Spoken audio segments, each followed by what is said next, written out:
The world, for Izuku Midoriya, had always been a tapestry of sharp edges and unforgiving surfaces.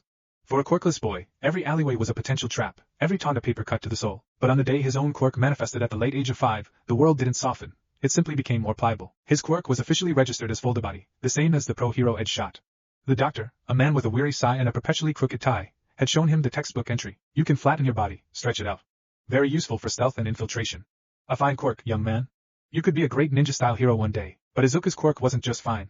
It was more. While Edgeshot could fold himself into a razor-thin line, Izuku discovered he could do so with an almost molecular precision. While Edgeshot could stretch and move at incredible speeds, Izuku felt he could become the wind itself. The most significant difference, one he kept secret even from his mother, was the texture of his transformation. He could not only flatten, but he could also control the density and tensile strength of his folded form.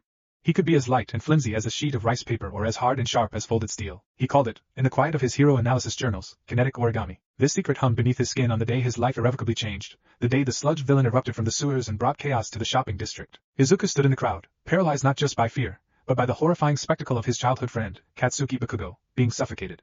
Heroes were on the scene, but they were ineffective. Empty Lady was too big, Kamui Woods was useless against a liquid opponent, and Death Arms couldn't get a grip. He's got a powerful quirk, explosive. One hero yelled. I can't get close. Izuku's mind, the one he had honed through years of obsessive analysis, was already racing. Liquid body, no solid form to attack. The weakness is the core, the eyes, the teeth. Bakugo is creating explosions, giving the villain a weapon, but also creating pockets of air. He's struggling to breathe. He needs an airway. Just a second. Just 1 second of air. The pros were waiting for someone with the right quirk. Izuku's feet moved before his brain gave permission. But he didn't run. In one fluid, seamless motion, Izuku Midoriya unfolded. To the stunned onlookers, it was as if he had dissolved. His green and black school uniform and his own body compressed with a sound like 1,000 rustling leaves. He became a ribbon of dark green, no thicker than a credit card, whipping along the pavement at an impossible speed. He was a flicker of motion, weaving through legs and past the police barricade with an audible zip. Hey! Kid! Get back here! He ignored them. His target was the villain's amorphous body. He didn't aim for a punch or a kick. That was useless. He had a better idea. As he reached the swirling mass of sludge, he didn't slow down. He made his form as thin and light as air and shot into the villain. The sensation was disgusting, a cold, slimy pressure.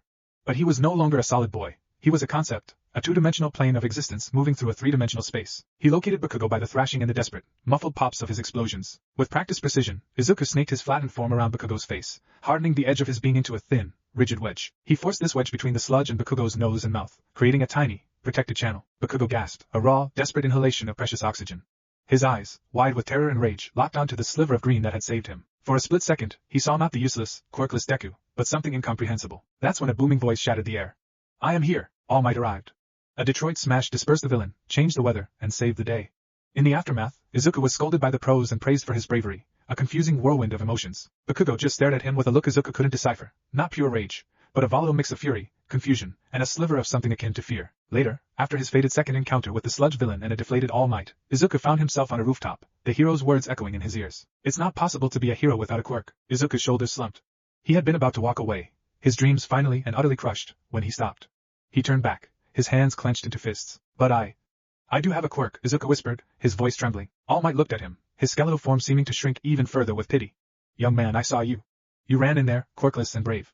It was reckless, but... No, Izuku said, a bit louder now. He took a breath. You saw the heroes who couldn't do anything. You saw Kaken's suffering. Did you see who gave him the air to breathe before you got there? All Might blinked. His hollow eyes narrowed in thought. He replayed the scene in his mind's eye, the chaos, the explosions, and a flicker. A dark green flicker that moved too fast, too unnaturally. A sliver of something that had been right at the heart of the conflict. That was, you? All Might asked, his voice a low rumble of disbelief. For his answer, Izuku held out his hand. He focused, channeling the energy that was always storming just beneath his skin.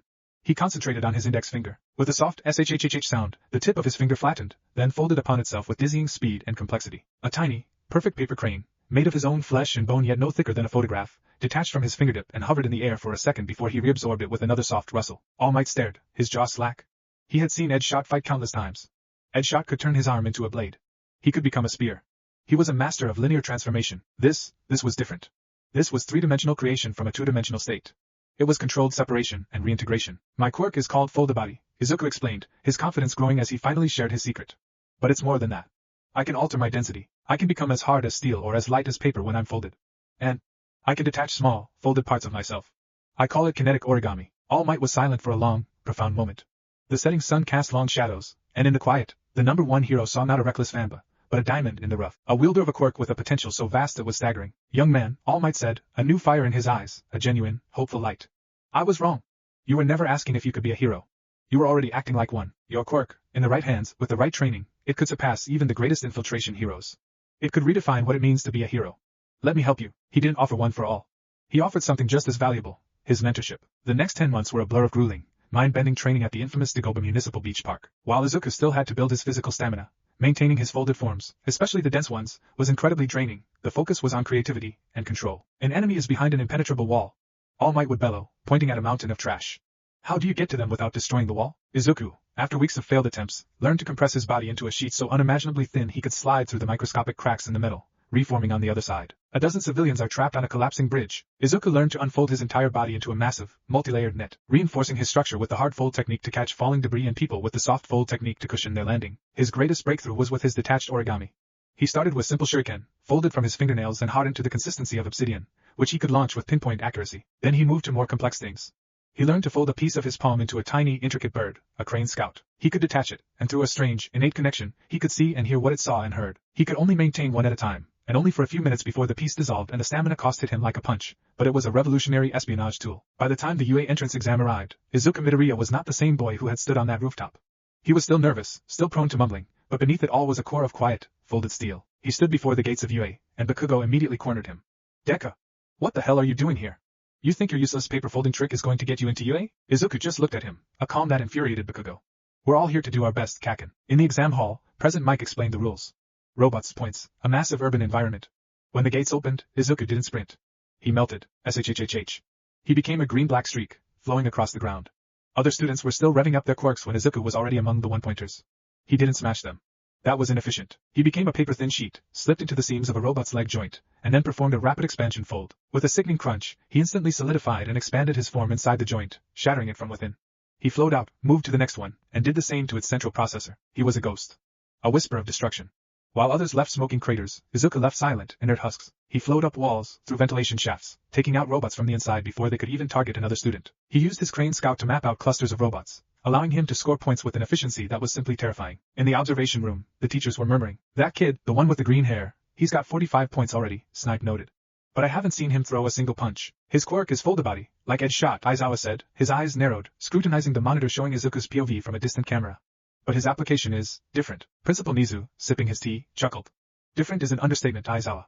Edgeshot turns himself into a spear. This boy turns himself into a surgical tool. Then, the ground began to shake. The zero-pointer emerged, a colossus of metal and wiring that towered over the buildings. It's huge. Just avoid it. It's not worth any points. Panic erupted. Students ran. But then Izuku heard a cry. He saw the kind girl with the brown hair, Achiko Uraraka, trapped under a pile of rubble, her leg pinned as the zero-pointer lumbered closer. Something inside him clicked. This was it. The moment. What would All Might do? No. What can I do? He couldn't punch it. He couldn't blast it.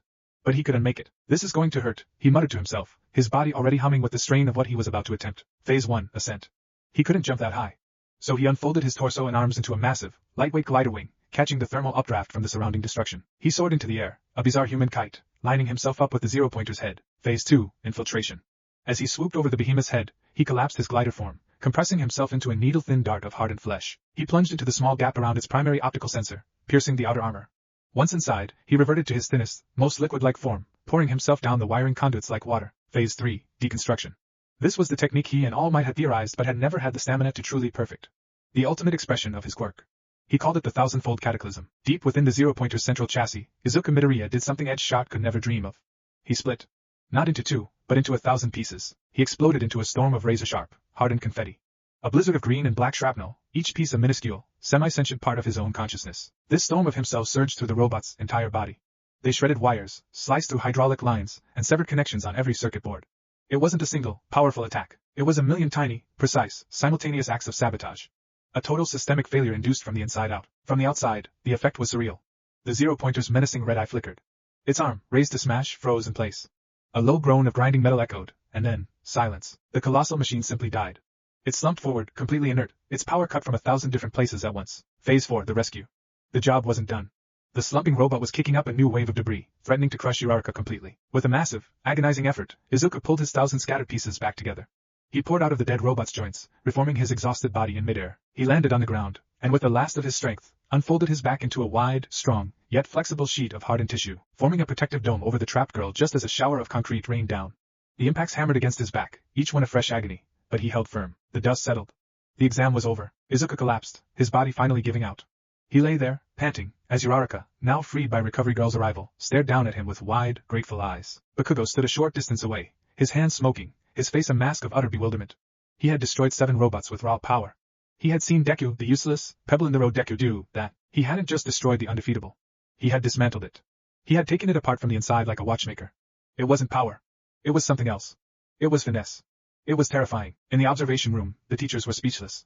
All Might, watching from a separate monitor, allowed himself a small, proud, bloody cough into his hand. Aizawa finally broke the silence. Niza, his quirk file says Foldabody. Principal Niza set down his teacup, his black eyes gleaming with an intense, almost predatory intelligence. Indeed, the principal said. It seems we will need to add an addendum. Edgeshot is a master of the line. A perfect, singular vector. This boy, Izuku Midoriya, is a master of the entire page. He can be the line, the crease, the shape, and the story written upon it. He is not the next Edgeshot. He is the first of his kind. The journey of Izuku Midoriya, the hero who could unmake the world to save it, had just begun. And the world of heroes would never be the same.